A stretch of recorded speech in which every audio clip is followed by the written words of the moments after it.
श्री कृष्ण गोविंद हरे मुरारी। हे नाथ नारायण वासुदेवा। शांताकारं भुजगशयनं पद्मनाभं सुरेशं विश्वाधारं गगनसदृशं मेघवर्णं शुभांगं लक्ष्मीकान्तं कमलनयनं योगिभिर्ध्यानगम्यं वन्दे विष्णुभवभयहरं सर्वलोकैकनाथं। वक्रतुण्डमहाकाय सूर्यकोटिसमप्रभा निर्विघ्नं कुरु मे देव सर्वकार्येषु सर्वदा। सरस्वती महाभागे विद्ये कमललोचने विद्यारूपे विशालाक्षी विद्यादेहि नमोस्तुते। अखण्डमण्डलाकारं व्याप्तेन चराचरं तत्पदं दर्शनं येन तस्मै श्रीगुरुवे नमः। वन्दो गणपति शिवग्रा महावीर बजरंग विघ्न रहित पूरण करौ रघुवर कथा प्रसंग। तत्रैव गंगा यमुना त्रिवेणी गोदावरी सिंधु सरस्वती च सर्वाणि तीर्थानि वसन्ति तत्र यत्राच्युतोद्धार कथा प्रसंगा।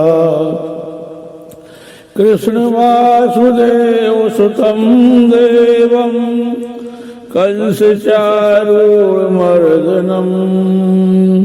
देवकी परमानंदं कृष्णं वन्दे जगद्गुरुं। हरे राम राम राम हरे हरे हरे कृष्ण कृष्ण कृष्ण हरे हरे। हरे राम राम राम हरे हरे हरे कृष्ण कृष्ण कृष्ण हरे हरे। प्रभु का जय जयकार करोगे तो तुम्हारी भी जीत होगी और तुम्हारी भी जय जयकार होगी। भूख और तृष्णा को भूलोगे नहीं तो पाप होते ही रहेंगे। भूख और प्यास को सहन करने की आदत होनी चाहिए। आगे कथा आएगी, राजा परीक्षित जी की बुद्धि भूख और प्यास के कारण बिगड़ी थी। सूत जी सावधान करते हैं, हे राजन, नारद जी आज श्रोता बनकर बैठे हैं और सनकादि आसन पर विराजमान है, अतः जय जयकार शुद्ध होने लगा है। यह भागवत की विधि अति दिव्य है। इस कथा को जो प्रेम से सुनेगा उसके कान में से परमात्मा हृदय में उतरेंगे। श्री कृष्ण गोविंद हरे मुरारी। हे नाथ नारायण वासुदेवा। श्री कृष्ण गोविंद हरे मुरारी। हे नाथ नारायण वासुदेवा। यह भागवत की कथा अति दिव्य है। इस कथा को जो प्रेम से सुनेगा उसके कान में से परमात्मा हृदय में उतरेंगे। नेत्र और स्रोत को भी जो पवित्र रखते हैं, नेत्र और स्रोत को जो पवित्र रखते हैं, उनके हृदय में श्री परमात्मा आते हैं। भगवान श्री के कान में से, आंख में से, मन में आते हैं। बार बार जो श्री कृष्ण की कथा सुनता है उसके कान में से श्री कृष्ण हृदय में पधारते हैं। पाप भी कान में से ही मन में आता है। कान को कथा श्रवण कराओगे, आप श्री भगवान की कथाएं सुनोगे तो मन भगवान में स्थिर होगा। कान में से भगवान हृदय में आएंगे। श्री भगवान के हृदय प्रवेश के लिए हमारी ये आंखें और कान द्वार है, साधन है। कई लोग आंखों से ही प्रभु के स्वरूप को मन में उतारते हैं। तो और कुछ लोग कान से श्रवण करके श्री भगवान को हृदय में उतारते हैं। अतः आंख और कान दोनों को पवित्र रखो, वहाँ श्री कृष्ण को पधराओ। प्रत्येक सत्कर्म के आरंभ में शांति पाठ किया जाता है। उसका मंत्र है ओम वज्रम कर्णेभि सूर्याम देवा। हे देव, कानों से हमारी कल्याणकारी, हे देव कानों से हम कल्याणकारी वचन सुने, कान और आंख पवित्र हो, फिर सत्कर्मों का आरंभ हो। इसलिए तो पूजा में गुरु महाराज कान और आंखों को पानी लगाने को कहते हैं। विशुद्ध इंद्रियों में ही परमात्मा का प्रकाश होता है, इसलिए इंद्रियों को शुद्ध करो और शुद्ध रखो। मन को भी शुद्ध रखो और शुद्ध रखो, मन को भी शुद्ध करो और शुद्ध रखो। काल नहीं बिगड़ा है, मन ही बिगड़ा है। नेत्र और श्रोत को पवित्र करने के बाद कथा का आरंभ होता है। सनकादि मुनि कहते हैं कि इस भागवत शास्त्र में 18,000 श्लोक है, 18 की संख्या परिपूर्ण है। श्री राम कृष्ण परिपूर्ण है। अतः नवमी के दिन प्रकट हुए। श्री कृष्ण नवमी के दिन ही गोकुल में आए, तभी नंद महोत्सव करने में आया है। श्री राम जी की 12 कला है और श्री कृष्ण जी की 16 कलाएं। ऐसा भेद नहीं करना चाहिए। श्री भागवत में मुख्य कथा है नंद महोत्सव की। इस कथा के भी 18 श्लोक हैं। श्री भागवत पर प्राचीन और उत्तम टीका श्रीधर स्वामी जी की है। उन्होंने किन्हीं सांप्रदायिक सिद्धांतों का सहारा न लेकर स्वतंत्र रीत से भागवत तत्व का विचार किया है। इस श्रीधर टीका पर बंशीधर महाराज की टीका है। उन्होंने कहा है कि हमारे ऋषि मुनियों ने केवल निस्वार्थ से इस ग्रंथ की रचना की है। श्रीमद् भागवत की महिमा का वर्णन कौन कर सकता है। भागवत तो श्री नारायण का ही रूप है। श्री भगवान जब गोलोक पधारे तब उन्होंने अपने तेज स्वरूप को इस ग्रंथ में रखा था। ऐसा 11 स्कंद में लिखा हुआ है। अतः भागवत भगवान की शब्दमयी साक्षात मूर्ति है, श्री कृष्ण की वाममयी मूर्ति है। उद्धव जी ने जब पूछा कि आपके स्वर्गधाम गमन के बाद इस पृथ्वी पर अधर्म बढ़ेगा तो धर्म किस शरण में जाएगा। श्री भगवान ने तब कहा था कि मेरी भागवत का जो आश्रय लेगा उसके घर में कली नहीं जा सकेगा। श्री कृष्ण गोविंद हरे मुरारी, हे नाथ नारायण वासुदेवा। श्री भागवत भगवान का नाम स्वरूप है। नाम स्वरूप से ही अन्य रूप सिद्ध होते हैं। मन के मेल को दूर करने के लिए यह भागवत शास्त्र है। मन को शुद्ध करने का साधन भागवत कथा है। यह कथा सुनने के बाद भी यदि पाप करना चालू रखेंगे तो यमदूतों की ओर से 2 चांटे और खाने पड़ेंगे। ईश्वर के साथ प्रेम करने का साधन यह भागवत शास्त्र है। मनुष्य पत्नी, धन संपत्ति, भोजन आदि के साथ तो प्रेम करता है, परंतु प्रभु के साथ प्रेम नहीं करता, इसलिए वह दुखी है। श्री रामानुजाचार्य के जीवन में एक प्रसंग हुआ था। रंगदास नाम का एक सेठ था जो एक वेश्या व्रत से आसक्त था। एक दिन रंगदास और वह वेश्या प्रभु श्री रंगनाथ जी के मंदिर के पास से निकले। श्रीमंत सेठ रंगदास वेश्या के सिर पर छाता पकड़े हुए जा रहे थे। ठीक उसी समय श्री रामानुजाचार्य मंदिर से बाहर निकले। उन्होंने यह दृश्य देखा, ये भी ईश्वर के ही जीव हैं और वे भी ईश्वर से मिल जाए तो उनका भी उद्धार हो जाए। ऐसा सोच के वे उनसे मिलने गए। रास्ते पर जाकर वे उस रंगदास से मिले और बोले कि आप इस वेश्या से जो प्रेम करते हैं उसे देखकर मुझे बहुत आनंद हुआ। अस्थि और विष्ठा से भरी इस स्त्री से तुम प्रेम करते हो। इस स्त्री की तुलना में मेरे प्रभु श्री रंगनाथ जी अति सुंदर है। इस स्त्री से जैसा प्रेम करते हो ऐसा प्रेम मेरे प्रभु से करो। प्रेम करने योग्य तो एक परमात्मा ही है। ऐसा कहकर उन्होंने रंगदास के एक चाटा मारा। रंगदास को वहां समाधि लग गई। उसे श्री रंगनाथ जी का दर्शन हुआ। उस दिन के बाद रंगदास ने किसी भी दिन स्त्री से प्रेम नहीं किया। मनुष्य अपना प्रेम पात हर क्षण बदलता रहे, परंतु कहीं भी इसे संतोष और शांति नहीं मिलती। बाल अवस्था में माता से प्रेम करता है, कुछ बड़े होने पर मित्रों से प्रेम करता है, विवाह हुआ तो पत्नी से प्रेम करता है, कुछ समय जाने के बाद अपनी उसी प्यारी पत्नी का तिरस्कार करने लगता है और उससे कहता कि तेरे से विवाह करने में मैंने बड़ी भारी भूल की है। उसके बाद वो पुत्रों से प्रेम करता है, उसके बाद वो धन से प्रेम करता है। अतः ईश्वर से को ही प्रेम का पात्र बनाओ कि जिससे प्रेम का पात्र बदलने का प्रसंग ही न आए। श्री कृष्ण गोविंद हरे मुरारी, हे नाथ नारायण वासुदेवा। श्री भागवत शास्त्र बार बार सुनोगे तो परमात्मा से प्रेम बढ़ेगा।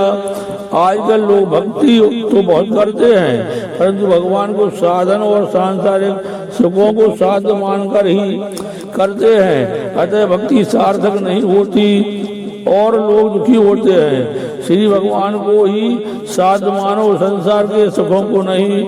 श्री कृष्ण गोविंद हरे मुरारी, हे नाथ नारायण वासुदेवा।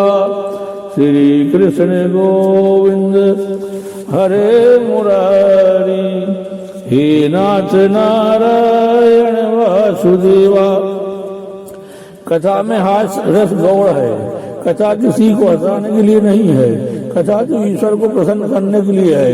श्रोताओं के हृदय में जो सुख जागृत करे वह शुद्ध। कथा शुद्ध हृदय से रोने के लिए है। मेरा आज तक का जीवन निरर्थक ही निकल गया, मेरा आज तक का जीवन निरर्थक ही निकल गया। आदि भाव हृदय में जागे तो ऐसी कथा का श्रवण सार्थक हुआ। कथा सुनने के बाद पाप न छूटे और बैराग उत्पन्न ना हो तो कथा का श्रवण किस काम का है। श्री भागवत के दर्शन से, श्रवण से, पूजन से पापों का नाश होता है। श्रीमद् भागवत के श्रवण मार्ग से ही सदगति मिलती है। कथा श्रवण का लाभ आत्म जो ब्राह्मण का चरित्र कहकर बतलाया गया है। बिना दृष्टांत का सिद्धांत मन को नहीं छूता। अतः आत्म जो ब्राह्मण का चरित्र कहा गया है। कथा केवल रूपक नहीं है, कथा की लीला सच्ची है और उसमें कहा गया आध्यात्म सिद्धांत भी सत्य है। तुंगभद्रा नदी के किनारे एक ग्राम था। वहाँ आत्मजो नामक एक ब्राह्मण अपनी पत्नी धुंधली के साथ रहता था। आत्मजो पवित्र था, परंतु वह धुंधली स्वभाव की क्रूर, झगड़ने वाली और दूसरों की नुक्ताचीनी करने वाली थी। आत्मजो निसंतान थे। संतान के अभाव से आत्मजो दुखी थे। संतान के लिए आत्मजो ने बहुत प्रयत्न किए, परंतु कोई सफलता नहीं मिली। अतः उसने आत्महत्या करने का निश्चय किया। आत्मजो ने वन की ओर प्रयाण किया। घूमते घूमते रास्ते में नदी का किनारा आया। वहां उसे एक महात्मा मिले।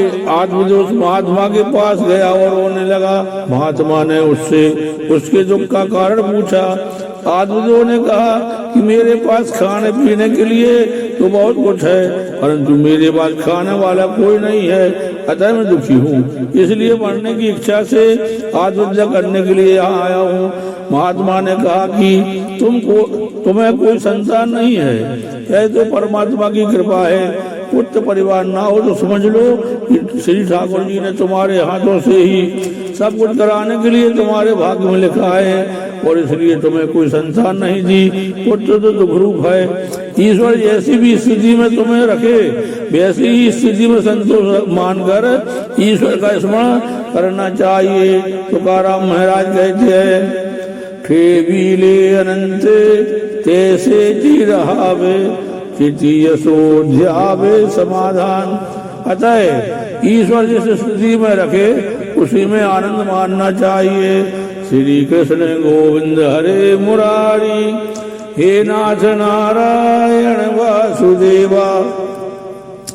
एक बार एकनाथ महाराज विठलनाथ जी के मंदिर में दर्शन करने गए। एकनाथ जी को योग पत्नी मिली, इसलिए वे श्री भागवत का उपकार मानते थे। वे कहते थे कि मुझे स्त्री का संग नहीं सत्संग दिया है।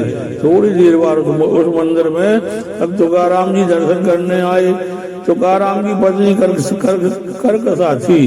करकसा पत्नी के लिए भी तुकाराम जी भागवत का उपकार मानते थे। वे कहते थे, हे भगवान, यदि तुमने अच्छी और सुंदर पत्नी दी होती तो मैं सारा दिन उसी के पीछे लगा रहता और तुमको भी भूल जाता।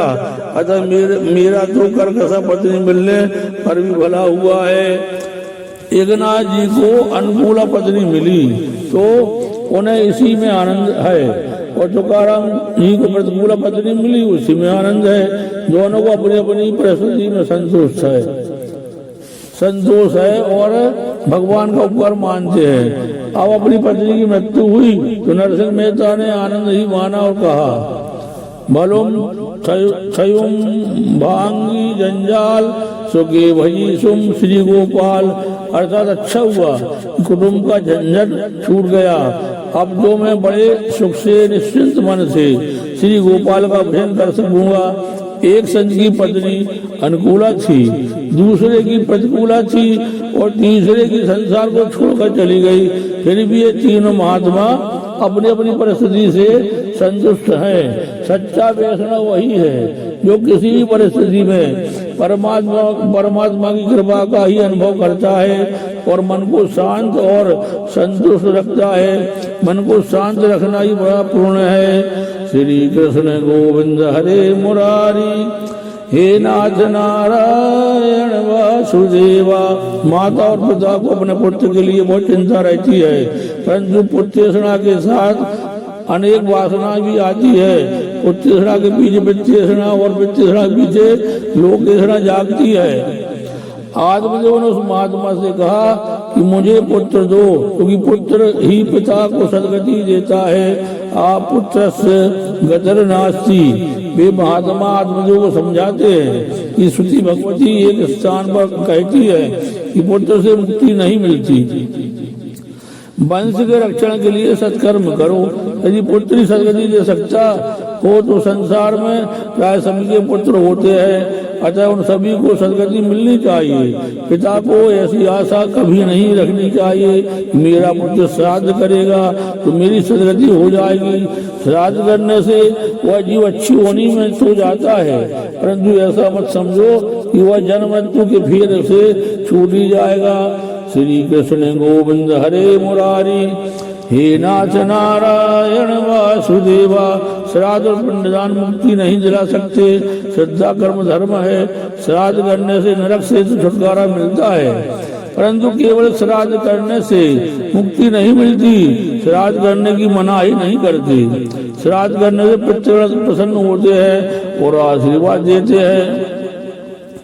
पिंडदान का सही अर्थ कोई समझता नहीं है। इस शरीर को पिंड कहते हैं, इसे परमात्मा को अर्पण करना ही पिंडदान है।